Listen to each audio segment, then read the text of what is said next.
काम से आई हूँ, मुझे जानना है कि वो लड़की अली को कॉल क्यों कर रही है। नहीं तुमने सही किया, जानना तो है। अनी ने तो डेफिनेटली उसे कॉल बैक नहीं किया होगा। देखते। वो लड़की अभी भी अनिरुद्ध को कॉल कर रही है। हाँ पापा, उसने घर में लैंडलाइन से कॉल किया 2 बार। अनी ने तो काट दिया। इतना सब हो जाने के बाद भी वो लड़की कॉल कर रही थी, इतनी हिम्मत बढ़ गई उसकी। लो आ गई, देखा अब लोग एक्शन सबके गुस्सा क्या नया बहाना मारे लिए अनी का टेंशन और बोले कहाँ रह गई थी तुम? इतनी देर से बाहर खड़े थे। तो अच्छा है हमारे पास स्पेयर चाबी थी, हम अंदर आ गए। सो रही थी? वो नहीं, मैं दादाजी के पास। अनी को क्यों कॉल कर रही थी तुम? इमरजेंसी थी इसलिए, किसी और का नंबर नहीं था इसलिए मैंने सर जी को फोन लगाया। ऐसी क्या इमरजेंसी थी तो तुम हमारे घर आने तक वेट नहीं कर पाई? देखिए, मैं अपने बारे में बात करने के लिए फोन नहीं कर रही थी। तो किसके लिए? मैं क्या सोच रही थी तुम कि अनी तुम्हारी बातों में फिर से आ जाएगा, पिघल जाएगा, तुम्हारी साइड आ जाएगा, तुम उसे मैनिपुलेट कर लोगी? क्या बोल रही है दीदी? मैंने कहा ना इमरजेंसी थी इसलिए फोन किया था, अपने लिए बात नहीं करनी थी। क्यों किया था फोन? क्या इमरजेंसी? लाल यहाँ वहाँ की बातें करके क्यों कंफ्यूज कर रही हो सबको? बताओ ना।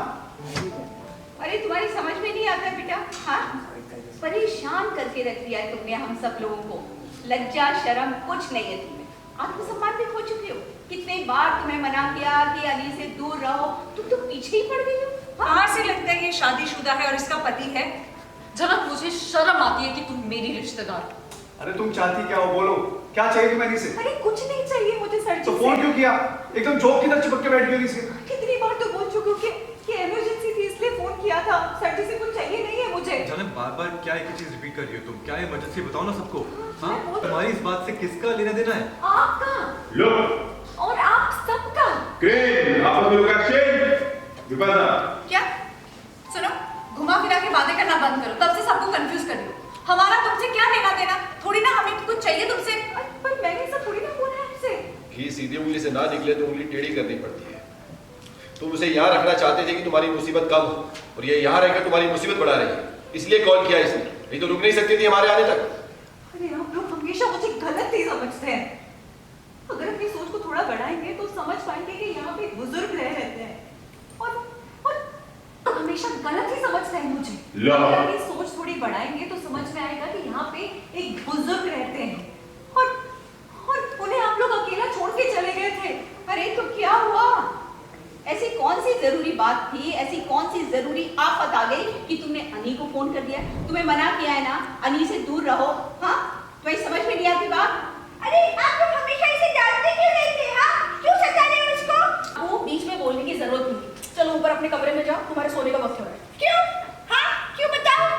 और मुझे तो पता है आप सब इसे और डांटने वाले हो। हाँ, मैं सही बात बोल रही हूँ ना, इसलिए मुझे ऊपर भेज रहे हो, है ना? और मैं सही बोल रही हूँ ना, इसलिए मुझे बार-बार ऊपर भेज देते हैं, पता है? हाँ, और मुझे पता है इसे अकेला समझ के तुम लोग डांट रहे हो ना, मुझे बुरा लगता है तुम्हारे लिए जनक। हाँ, यहाँ ना कोई तुमसे प्यार नहीं करता, सिर्फ मैं तुमसे प्यार करती हूँ। पर तुम भी तो बहुत शैतान हो। हाँ, क्यों नहीं सच बोल रही हो? बोल दो उनको सच क्या है? अप्पू, कम बैक हियर, वापस आओ इधर। लड़की, will you please tell us तुम अनी को क्यों कॉल कर रही थी? आ गया मैं, बताओ। ऐसी कोई बात नहीं जो अकेले में सिर्फ आपसे करनी हो। अरे तू बोलो ना, हम अरे सब बहुत में- शातिर है ये, बहुत शातिर है। हर बार नई नई बातें घुमाती है। और कितनी बार पूछे तुमसे हम लोग? बताओ। जनक, अब बोल भी दो प्लीज, जस्ट से इट। मैं बताता